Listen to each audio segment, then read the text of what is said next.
अस्सलाम वालेकुम व्यूअर्स, आज का लेक्चर बहुत इंपॉर्टेंट है, आपने मिस नहीं करना। चलें स्टार्ट करते हैं। Rida was 8 when she climbed atop a table at her house in Bajaur. देखिए जी, रिदा 8 साल की थी जब वो एक टेबल पर चढ़ी अपने घर में। उसका घर कहाँ पर है? बजोर में है। To use it as a vantage point. अब वो टेबल पर चढ़ी, अब वो टेबल को इस्तेमाल कर रही थी as a vantage point. Vantage point को आप अंडरस्टैंड करें, a location that provides a clear view. आगे देखें, while playing with other children, दूसरे बच्चों के साथ खेलते हुए रिदा ने एक टेबल ली और उसको as a vantage point use किया। रोज़मर्रा ज़िंदगी में भी हम यही करते हैं। अगर हम किसी इवेंट पर जाएं, हमारी कोशिश यही होती है ना कि हम किसी ऐसी जगह खड़े हों या वो जगह थोड़ी सी ऊंची हो, उसको हम as a vantage point use करते हैं ताकि जो इवेंट है ना उसका क्लियर व्यू हम ले सकें। तो रिदा ने भी यही काम किया। आगे देखें, this was when she accidentally touch some uninsulated electric wires. देखिए जी, उस वक्त क्या हुआ, उसने हादसाती तौर पर वो जो इलेक्ट्रिक वायर्स थी जो कि अनइंसुलेटेड थी, इसका मतलब ये है कि हम अपनी ज़बान में कहते हैं ना कि नंगी तारें, तो उसी यानी कि वायर्स की बात हो रही है। लेकिन इसको आप अंडरस्टैंड कर लें अनइंसुलेटेड को, the lack of protective layer and there is no barrier in place to block the electrical current. Okay हो गया।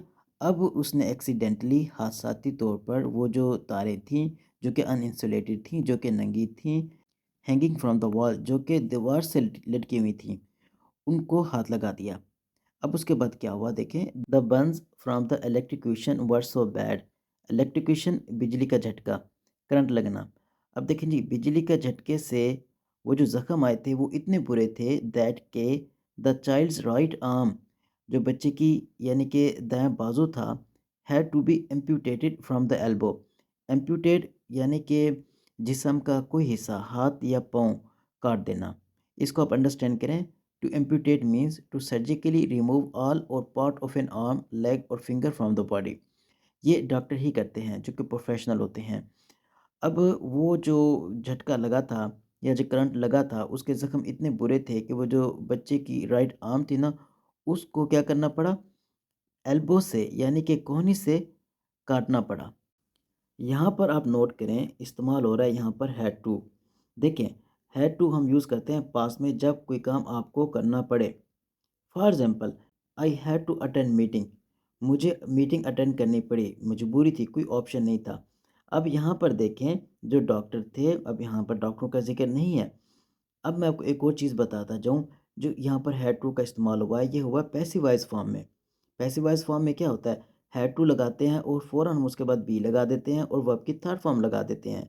अब उसके बाद हालांकि डॉक्टर के बारे में बताना चाहिए था, लेकिन पैसिवाइज है। पैसिवाइज इसीलिए हम यूज़ करते हैं कि हम नहीं बताना चाहते या ज़रूरत नहीं होती कि ये काम किसने किया है, सब्जेक्ट सब्जेक्ट कौन है। ठीक है। अगर फॉर एग्जांपल अब इसी सेंटेंस को हम एक्टिव वॉइस में यूज़ करें तो किस तरह होगा, कंसीडर कर लेते हैं डॉक्टर ने ये वाला काम किया है। हम कहते हैं the doctors had to, first form आती है एक्टिव वॉइस में, amputate the child's right arm from the elbow. अगर हम इसका पैसिवाइज करें तो फिर कैसे होगा, the child's right arm had to be amputated from the elbow by the doctor. लेकिन बाय द डॉक्टर लगाना ज़रूरी नहीं है, चीज़ अंडरस्टूड है कि ये वाला काम करते ही डॉक्टर हैं। ओके हो गया, चलें मिलते हैं नेक्स्ट वीडियो में। Thank you.